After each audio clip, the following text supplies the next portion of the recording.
उत्तराखंड में कोरोना संक्रमण तेजी से फैल रहा है। मंगलवार को 78 नए मामले सामने आए हैं, जिनमें सबसे ज्यादा 34 मामले ऊधम सिंह नगर, 22 हरिद्वार, 12 देहरादून, 5 टिहरी गढ़वाल और 3 मामले पौड़ी गढ़वाल में सामने आए हैं। वहीं 11 लोग पूरी तरह से ठीक हो गए हैं। प्रदेश में अब कोरोना संक्रमित मरीजों की संख्या बढ़कर 3686 हो गई है, जिनमें से 2867 लोग पूरी तरह से स्वस्थ होकर डिस्चार्ज हो चुके हैं। वर्तमान में 736 मामले एक्टिव हैं, जबकि 50 की मौत हो चुकी है। इसके साथ ही 33 मरीज राज्य से बाहर चले गए हैं। उत्तराखंड वापस लौटे प्रवासियों को रोजगार और पलायन रोकने के लिए राज्य सरकार को सुझाव देने को गठित कमेटी की बैठक आयोजित की गई। समिति के अध्यक्ष मातबर सिंह कंडारी की अध्यक्षता में कांग्रेस मुख्यालय में बैठक हुई। बैठक में विस्तार से राज्य की वर्तमान परिस्थितियों, पलायन के प्रमुख कारणों और वापस आए हुए प्रवासियों के पुनर्वास और रोजगार पर विस्तार से चर्चा हुई। इस दौरान प्रदेश कांग्रेस अध्यक्ष प्रीतम सिंह ने कहा कि कांग्रेस राज्य की प्रमुख विपक्षी पार्टी है और राज्य में 10 साल सरकार चलाने का तजुर्बा कांग्रेस के पास है। उन्होंने कहा कि राज्य में बेरोजगार युवाओं को सरकारी गैर सरकारी दोनों क्षेत्रों में रोजगार कांग्रेस की सरकारों के कार्यकाल में ही मिला है और आज राज्य की बीजेपी सरकार युवाओं को रोजगार देने में पूरी तरह से फिसड्डी साबित हो रही है। ऐसे में कांग्रेस एक जिम्मेदार राजनीतिक पार्टी के रूप में राज्य की सरकार को रोजगार देने के उपाय और संभावित क्षेत्रों के बारे में रचनात्मक सुझाव सौंपेगी, जिन पर सरकार को अमल करना चाहिए। कोरोना संकट को देखते हुए भाजपा उत्तराखंड में आने वाले दिनों में वर्चुअल बैठकों पर जोर देगी। भाजपा के प्रदेश अध्यक्ष बंशीधर भगत ने प्रदेश कार्यालय में पार्टी पदाधिकारियों के साथ बैठक में ये बात कही। उन्होंने कहा कि केंद्र व राज्य सरकार की गाइडलाइन और कोविड-19 के नियमों के प्रति पार्टी पूरी तरह से गंभीर है। उन्होंने पार्टीजनों को निर्देश दिए कि सभी इनका अनुपालन सुनिश्चित करें। भाजपा के प्रदेश अध्यक्ष भगत ने कहा कि कोरोना काल स्वयं में चुनौतीपूर्ण है और कोरोना के खिलाफ लड़ाई में पार्टी पूरी तरह से राज्य और केंद्र सरकार के साथ खड़ी है।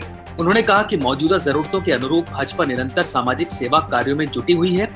कोरोना के मद्देनजर केंद्र व राज्य सरकार की गाइडलाइन का अनुपालन करने के लिए पार्टी कृत संकल्प है। फिर चाहे वो सुरक्षित शारीरिक दूरी की बात हो, चाहे मास्क पहनने अथवा सैनिटाइजेशन की या फिर गरीबों को राशन मुहैया कराने की, भाजपा अपने दायित्व को पूरी तरह से निभा रही है। जिले में बढ़ते कोरोना वायरस के मामलों को देखते हुए संयुक्त मजिस्ट्रेट गौरव सिंघल ने शहर में एक बार फिर से लॉकडाउन की अवधि को बढ़ा दिया है।